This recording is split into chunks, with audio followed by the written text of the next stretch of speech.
भाषा पर उनका जबरदस्त अधिकार था। भाषा पर उनका जबरदस्त अधिकार था।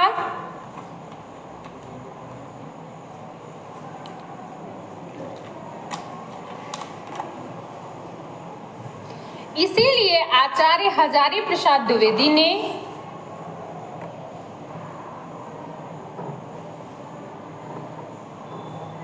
उन्हें भाषा का डिक्टेटर कहा है।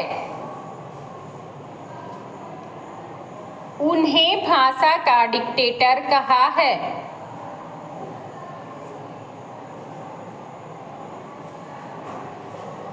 वे अपनी बात को व्यक्त करने के लिए उपयुक्त शब्दों का प्रयोग करते थे।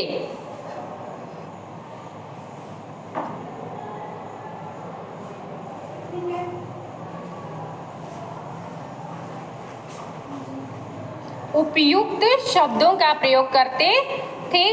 जो शब्द सीधे नहीं प्रयुक्त होता था, जो शब्द सीधे नहीं प्रयुक्त होता था, उसे दरेरा देकर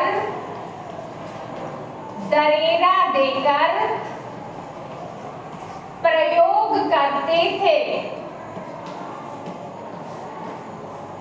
दरेरा देकर प्रयोग करते थे। अब आपको ये देखिए कि इनको हजारी प्रसाद द्विवेदी ने क्या बोला? वाणी का डिक्टेटर। डिक्टेटर का अर्थ क्या होता है? हाँ, गुड। डिक्टेटर का अर्थ क्या होता है? तानाशाह। अब इनको भाषा का तानाशाह क्यों कहा जाता है?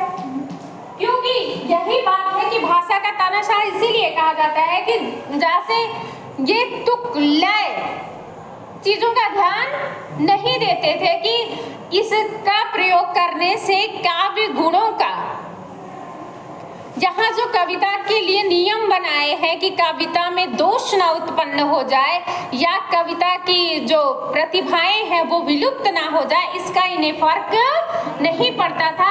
ये यह सोचते थे कि जिस बात को मैं कहना चाहता हूँ, चाहे आराम से और चाहे जबरदस्ती, एक मतलब ये साहित्यिक भाषा नहीं है, ये समझने की भाषा है कि अगर आप आसानी से नहीं मान रहे हैं तो मुझे मनवाना आता है। यदि यह शब्द यहाँ नहीं उपयुक्त है, फिर भी मैं चाहता हूँ कि इसी शब्द के माध्यम से हमारा संचार जो है, कम्युनिकेशन जो है, मेरे शब्द का संदेश आप तक पहुँचेगा, तो मैं वही शब्द प्रयोग करूँगा जो मुझे उचित लग रहा है, चाहे वो नियम के विरुद्ध ही क्यों न हो। तो यह शक्ति किसके अंदर होगी? किसके अंदर होगी? ऐसे बोल रही हो जैसे कि गरीब के लिए बोल रही हो कि किसके अंदर होगी? किसके अंदर होगी? और कबीर को डिक्टेटर किसने कहा? और तानाशाह किसने कहा? तानाशाह भी किसने कहा? लेकिन उन्होंने तानाशाह की जगह कौन सा शब्द प्रयोग किया है? जी, आगे आप देखें, पैराग्राफ थोड़ा चेंज करेंगे। कबीर की काव्य रचना का मूल उद्देश्य, कबीर की काव्य रचना का मूल उद्देश्य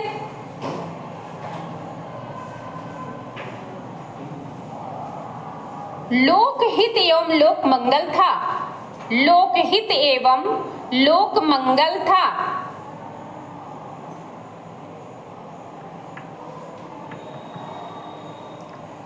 समाज सुधारक के रूप में उन्होंने, समाज सुधारक के रूप में उन्होंने जिस उपदेश मूलक काव्य की रचना की, उन्होंने जिस उपदेश मूलक काव्य की रचना की,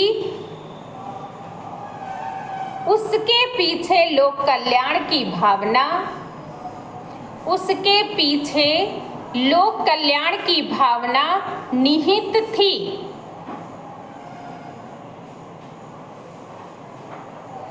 वे कहते हैं, मैं अपनी साखियों की रचना, मैं अपनी साखियों की रचना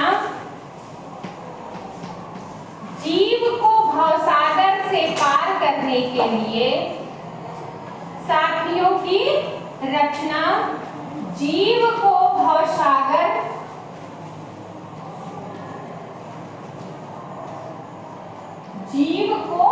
भवसागर से पार करने के लिए की है।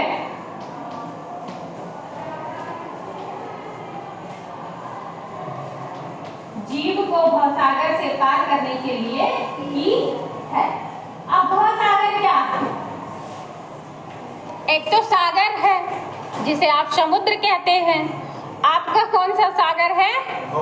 भवसागर। और भवसागर क्या है? भवसागर क्या है? है ना? भव का अर्थ क्या है? और सागर का अर्थ क्या है? सागर का अर्थ क्या है? आप बताइए, एक व्यक्ति के मन में कम से कम पूरे दिन में 1000 तो कम से कम मिनिमम, जो कुछ नहीं सोच सकता, लेकिन जो बहुत सोचने वाला है, विचारने वाला है, 10,000 से ऊपर थॉट्स आते हैं वन डे। मतलब लाखों विचार आते हैं, अगर आप उसको नोट नहीं कर पाए तो चले जाते हैं। और कभी कभी आवेशित हो गए, आप उसी भाव के सागर में फंस गए। जैसे कहते हैं ना, पुनी उड़ी जहाज का पंछी पुनी जहाज पर आवे, तो आप कहते हैं ये बुरा है, लेकिन अगर उसमें आप बस गए तो कल फिर वहीं जाएंगे जहां से बचने के लिए सोच रहे हैं। वो क्या है? भवसागर है। जैसे आप कहिए ये सहेली अच्छी नहीं है, लेकिन उसके बिना रह नहीं पा रही, काफी लंबा समय उसके साथ बिताई है, तो उसको छोड़ना क्या है? आपके लिए चैलेंज है, चुनौती है, कठिनाई है। आपको उसके लिए क्या करना पड़ेगा? क्या करना पड़ेगा? करना पड़ेगा ना? संघर्ष नहीं करना पड़ेगा भैया, आपको क्या पड़ेगा? त्यागना पड़ेगा। और सधेंगे तभी त्याग पाएंगे।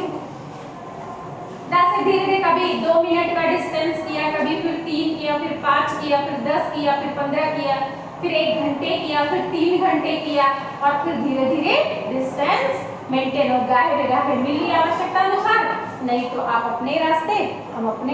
भले आप मेरी सहेली हैं, लेकिन आपका मेरा नहीं वैचारिक समरसता सामंजस्य है, तो दोनों खुश रहें अपने अपने विचार से। ये हमारी बहुत बड़ी जिम्मेदारी है। यदि इस शरीर में बसी हुई आत्मा को मैं प्रसन्न नहीं रख सकती हूँ, तो समझिए मैं मुझे कभी देवताओं को पूजना ही नहीं। सबसे ज्यादा आवश्यकता किसकी है? अपनी देवता। इसीलिए कहा है मनुष्य क्या है? भटका हुआ देवता। इसको साधना करना है, इसको समझाना है, इसको सही राह दिखाना है कि मैं अपने परिवार, जिस परिवार से आया हूँ, जिस कुल खानदान का हूँ, आप रोज प्रेयर में कहते हैं ना, जिस देश जाति में जन्म लिया बलिदान उसी पर हो जाओ। लेकिन हम तो प्रेयर गा के बगल हो जाते हैं, फिर भूल जाते हैं शब्दों का, याद ही नहीं रहता, क्योंकि हमें बार बार, आप बच्चे हैं, आपको स्मरण कराना पड़ेगा। ठीक, तो आप लिखिए, हरि जी यह विचारिए, हरि जी यह, हरि जी यह विचारिए,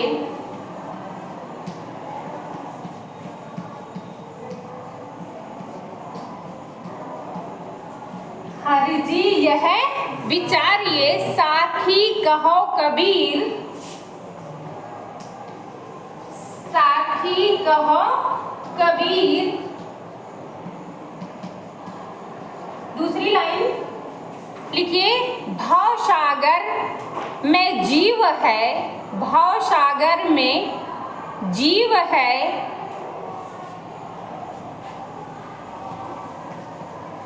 भव सागर में